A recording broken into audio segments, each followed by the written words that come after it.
It sure would be nice for them to have a closer, I think.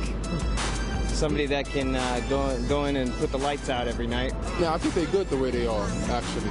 They just own a little better pitcher. Pedro needs to step up a little more. Pick up another starting pitcher would be, I think, something that they would consider.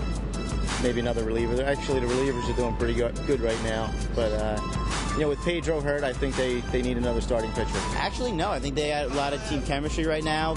Teams really come. Actually, maybe they need some bullpen help, I would say. If they're going to make a trade, they need to do something quick and make something positive for the team, like in the batting order. Like they were talking about the Matt Holliday trade for Moises Alou, replacing him, and I think that would do a good thing for the Mets. Yeah, I think the whole time they've needed another corner outfielder. Reyes and Beltran are good, but they're also good because they give you a lot from positions you don't expect it in. Right field, left field, easy positions to fill.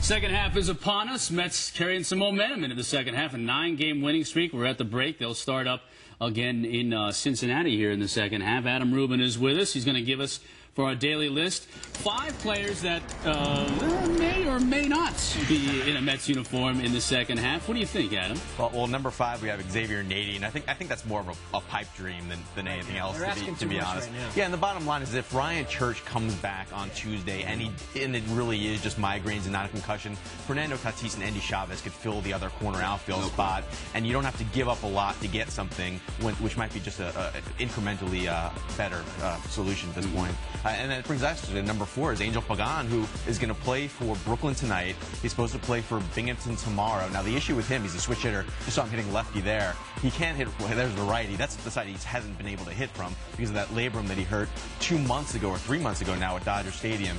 If he shows he can face a lefty pitcher and hit from the right side, he's going to come up too. So you're going to have 2 outfielders coming back with Church and Pagan. Number 3 is probably the name on the list that no one's heard of or very few people have heard of. That's Daniel Murphy, and he's a smart kid. He went to Jacksonville University, and I don't say he's smart because he went to Jacksonville University. I say he's smart because so did Otis Gilmore, for that matter. I say he's smart because he's a natural third baseman, but he went to the Mets front office, or went to Marco Olivares, the Mets manager, two weeks ago, and said, "Hey, I could play second base too."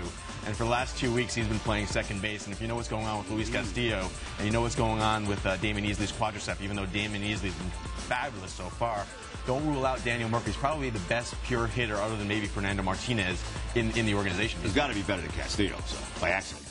Of course, he's also 23 years old. Me too, but I'm just saying. Of course, the game I went to last week, a ball rolled through Murphy's legs, but I'm told he's actually turning double plays really nicely. What about Argenis Reyes? He's been pretty good. Whatever it is. The thing with Reyes, I would say, is that he was a minor league free agent that the Cleveland Indians just let go for nothing last winter. He's not going to be able to hit. He covers a lot of ground. I thought you were working on your Spanish. Argenis Reyes. Cinco.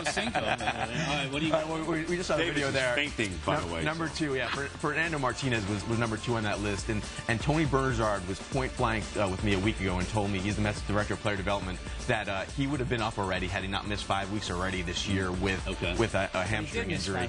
Yeah, he missed 5 weeks. He's back now. Yeah, he's only 19 years old. He was in the Futures game. He only played 60 games last year because of a hand injury. And then number 1 on the list is here's the starting solution. El Duque. Please, you don't want to see him. Was he playing the outfield? El Duque, you saw the leg kick there. He actually is back to that old leg kick. He pitched for St. Lucie last week.